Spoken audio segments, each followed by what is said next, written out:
Halo, saya Vini Septia Putri dengan NIM 204625551PN16981. Saya praktikkan dari praktikum ekosistem pertanian dari golongan B4. Saya dari kelompok 8 akan menjelaskan tentang ekosistem di sungai. Selamat menonton. Ekosistem merupakan bagian biotik dan bagian abiotik pada sebuah lingkungan yang saling berinteraksi dan saling bergantung satu sama lain yang tersusun atas individu, populasi, dan komunitas.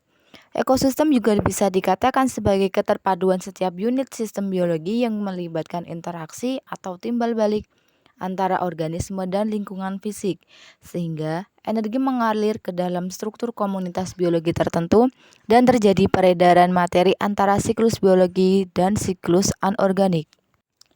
Ekosistem terbagi menjadi 3, yaitu ekosistem alami, ekosistem buatan, dan ekosistem suksesi. Pada video kali ini, saya akan membahas tentang ekosistem sungai yang merupakan ekosistem alami.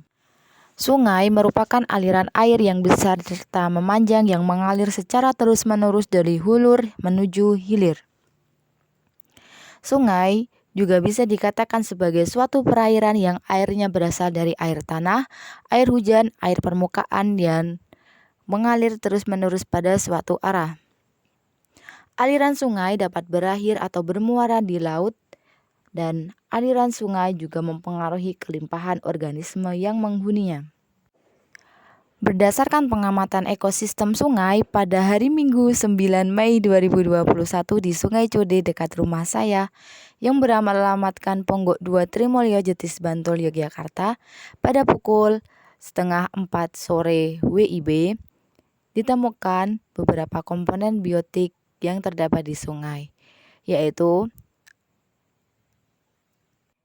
ikan, serangga laut, tumbuhan, serta beberapa lumut di dalam sungai. Dalam ekosistem sungai juga ditemukan beberapa komponen abiotik, yaitu ada air, tanah, bebatuan, serta beberapa benda yang lainnya. Pada ekosistem sungai terdapat suatu struktur yang pertama terdapat produsen atau organisme autotrof yang merupakan organisme pembuat makanan yang mengubah bahan anorganik menjadi bahan organik. Kedua, heterotrof yang merupakan organisme yang membutuhkan makanan dari organisme lain atau produsen. Terakhir, dekomposer yang merupakan organisme pengurai untuk organisme yang telah mati dan produk limbah dari organisme lain. Aliran energi pada ekosistem sungai merupakan energi sinar matahari yang diserap oleh tanaman seperti tanaman lumut. Kemudian energi cahaya matahari diproses selama fotosintesis yang menghasilkan C6H12O6 dan O2. Setelah itu, hewan yang bertindak sebagai konsumen satu mengkonsumsi produsen tersebut.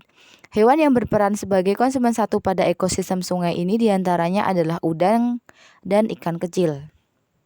Kemudian, pada konsumen satu akan dimakan oleh hewan yang bertindak sebagai konsumen dua. Pada ekosistem sungai, hewan yang dapat bertindak sebagai konsumen dua diantaranya adalah ikan gabus dan berbagai ikan tawar lainnya.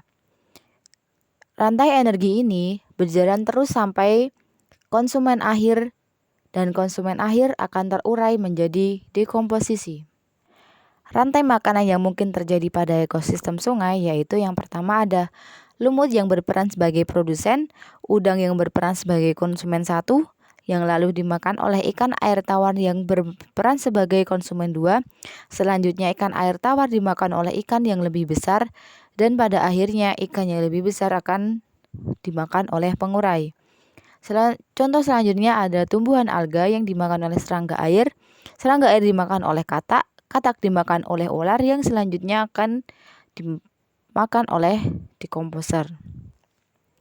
Berdasarkan pengamatan yang dilakukan, diketahui bahwa ekosistem sungai terdiri atas komponen biotik dan abiotik.